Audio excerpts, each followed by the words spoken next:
Bonjour et bienvenue dans cette nouvelle vidéo. Aujourd'hui, je vais vous parler des 5 accords Toltec de Miguel Ángel Ruiz. A tout de suite.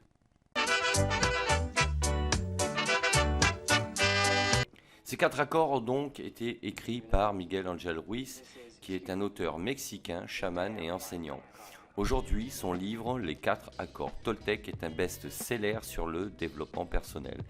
Dans son ouvrage publié en 1997, Don Miguel met en évidence la source des croyances limitantes qui nous empêchent d'être heureux au détriment de la souffrance inutile que l'on s'afflige. Mais voyons tout d'abord les origines. La culture Toltec est issue d'une culture mésoaméricaine et nous vient du terme Nahuatl qui fait référence au maître bâtisseur. Selon les légendes, les Toltecs sont à l'origine de toute civilisation. C'est donc naturellement que les Aztèques se sont considérés comme étant leurs descendants en revendiquant leur héritage culturel et civilisationnel. Voyons maintenant quels sont les 5 accords de Toltec. Le premier accord concerne la parole, le deuxième la représentation, le troisième la pensée et le quatrième concerne l'action. On parle des 4 accords alors qu'en réalité il y en a un cinquième qui relativise le second. Le cinquième tempère le deuxième qui pourrait nous couper des autres. Cette cinquième règle a été ajoutée par l'auteur en 2010 avec la participation de son fils. Voyons le premier accord. Donc accord numéro 1, ne prenez rien personnellement. Rien de ce que les gens disent ou font ne vous concerne directement en réalité. En fait, lorsque les gens vous critiquent ou font des remarques désobligeantes, il s'agit d'eux. Les gens ne vous connaissent pas et ne connaissent pas votre histoire. C'est pour cette raison qu'ils se permettent de faire ça par rapport à leurs propres problèmes intrinsèques. Leur avis est donc forcément tronqué. Alors pourquoi êtes-vous sensible à ce que disent les autres de vous? Si vous accordez de l'importance à l'opinion des autres, c'est parce que vous êtes réceptif aux compliments également. De la même manière, vous serez donc réceptif pour des remarques négatives et désobligeantes. C'est donc votre niveau d'attente de ce que pensent les autres de vous qui vous empêche et vous expose donc aux critiques. C'est vous qui laissez la porte ouverte et vous rendez vulnérable. Chaque individu a sa propre perception des choses. Elle est subjective car chaque personne voit les choses en fonction de ses propres critères construits à travers son propre cadre de référence. C'est pour cette raison que la règle numéro 1 des accords Toltec est de ne rien prendre personnellement. Accord numéro 2, ne faites pas de suppositions. Pour Miguel Ángel Ruiz, il est préférable de poser des questions plutôt que de faire des suppositions. La supposition est aussi une perception subjective qui ne définit pas clairement les choses. Une supposition, c'est votre vision et votre vérité qui peut se trouver en décalage avec la vie et le fonctionnement des autres. Il est donc préférable de poser des questions pour obtenir des réponses claires sur les intentions des uns et des autres, pour être certain d'être sur la même longueur d'onde. La plupart du temps, les gens n'osent pas poser de questions par peur de paraître stupides. En réalité, ils se créent un frein psychologique, ils s'autocensurent eux-mêmes. Le fait de poser des questions permet de lever le doute et d'évacuer les futures objections qui feront que vous regretterez de ne pas avoir posé cette question. C'est la fameuse phrase « j'aurais dû poser la question » ou « j'en étais sûr ». On a tous été confrontés à ce genre de situation. Vous remarquerez qu'en posant une question, il arrive souvent que personne ne connaît la réponse. Et mieux, d'autres personnes comme vous se sont posé la même question, mais comme vous n'ont pas osé demander. Ce comportement s'explique notamment à cause de ce que l'on appelle le biais de groupe, qui est un biais cognitif. Cela consiste à ne pas vouloir se faire remarquer et surtout à donner l'impression au groupe que l'on est à part en posant des questions qui pourraient entraîner un malaise général. C'est la crainte d'être exclu par le groupe. En revanche, ce qui peut se produire est que certains membres du groupe qui trouveraient la question pertinente, car ils se posent également la même, peuvent à leur tour se mettre à poser des questions. Donc on voit bien que dans le doute, il est préférable de poser des questions que de faire des suppositions. Ensuite, accord numéro 3, que votre parole soit impeccable. Comme dit le proverbe, ne sois pas prisonnier de tes paroles.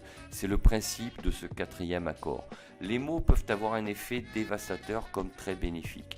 Les utiliser avec justesse vous servira plus que l'inverse. Ce principe s'applique à soi-même comme aux autres. Pour soi, il s'agit de ne pas polluer nos pensées avec des mots et paroles négatives qui peuvent à terme avoir des effets destructeurs. Cette règle est d'autant plus vraie avec les autres. Si vous alimentez votre cerveau avec une base de données négative, vous aurez des pensées négatives qui entraîneront des actions négatives. A l'inverse, si vous alimentez votre cerveau avec des pensées positives, vous entraînerez des actions positives et vous vous sentirez mieux dans votre peau et améliorerez votre estime et confiance en vous. Pourquoi ?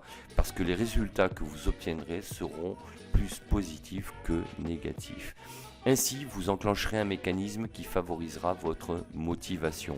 De plus, si vous faites ce que vous dites, vous serez fier de vous et aurez de la gratitude avec vous-même. Cela aura un impact sur votre énergie qui, à son tour, vous motivera à faire. Vous rentrerez dans une spirale vertueuse qui transformera votre mindset. La problématique avec cet accord est de pouvoir dire la vérité sans blesser les autres. Là aussi, le choix des mots est essentiel.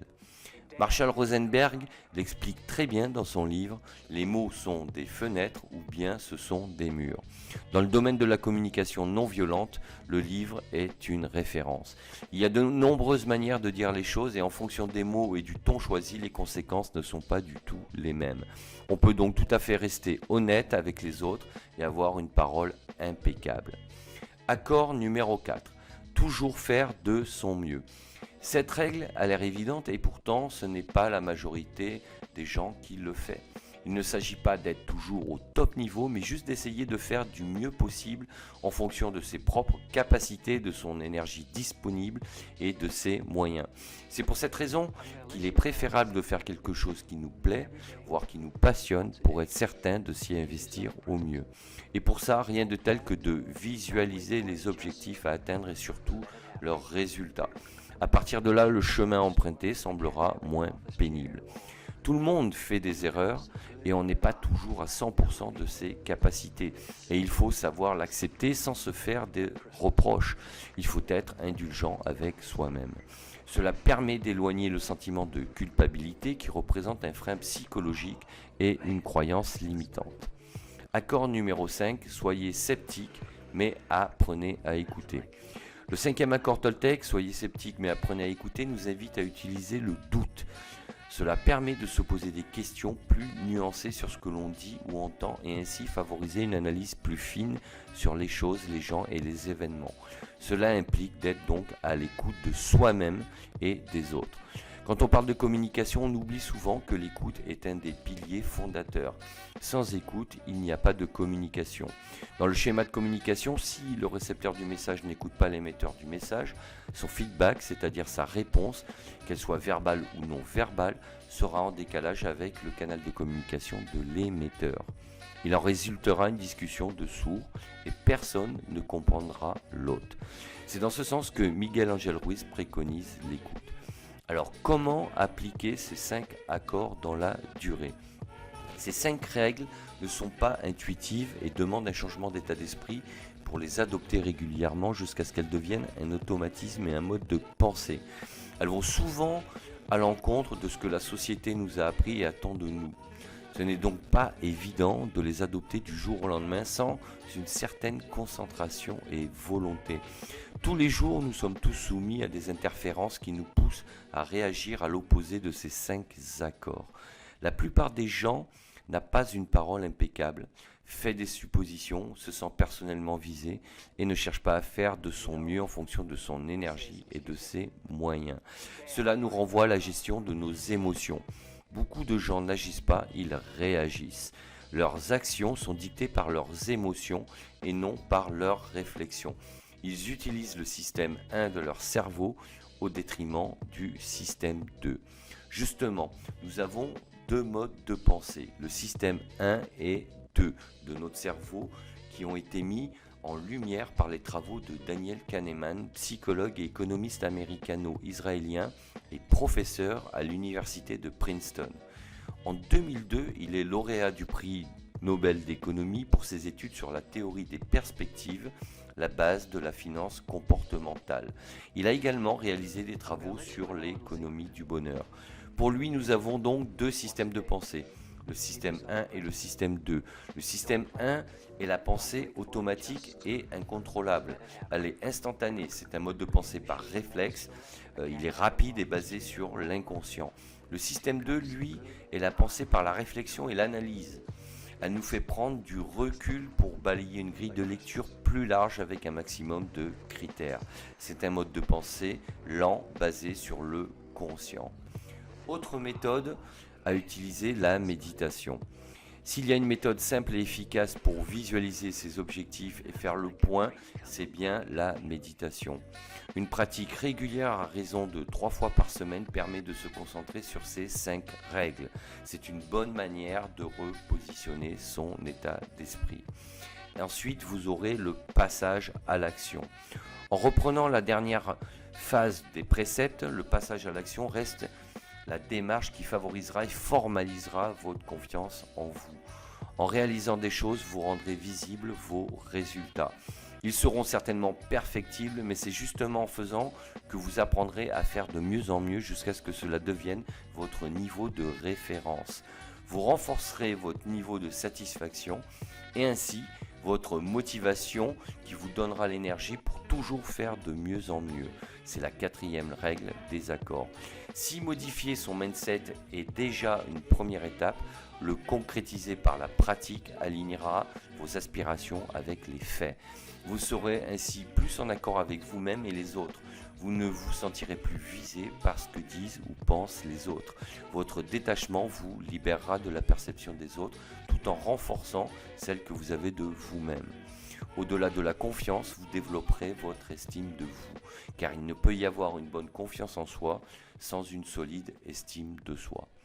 En résumé, plus que 5 règles, les accords Toltec sont un état d'esprit dont l'objectif est, selon Miguel Ruiz, de transformer sa vie avec une nouvelle approche en termes d'expérience de liberté, de bonheur et d'amour.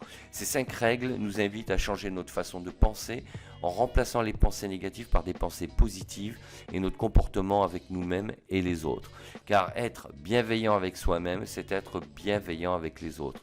Vous maîtriserez mieux votre parole intérieure et extérieure. Vous gagnerez en sérénité. Votre représentation sera conforme à ce que vous souhaitez être. Vous maîtriserez plus vos pensées et vos décisions. Enfin, cela facilitera votre passage à l'action pour vous réaliser et rendre visibles vos actes à travers l'atteinte de vos objectifs. Voilà ce que je voulais vous dire sur ce sujet. Si cette vidéo vous a plu, n'hésitez pas à mettre un pouce bleu vers le haut, à vous abonner à la chaîne. Et sachez que vous pouvez télécharger gratuitement et librement mon guide Transformer sa vie pour trouver sa voie et mon livre Accomplissez-vous. Je vous mets les 2 liens sous la vidéo. Il ne me reste plus qu'à vous dire à bientôt pour d'autres sujets et d'ici là, portez-vous bien. Ciao, ciao.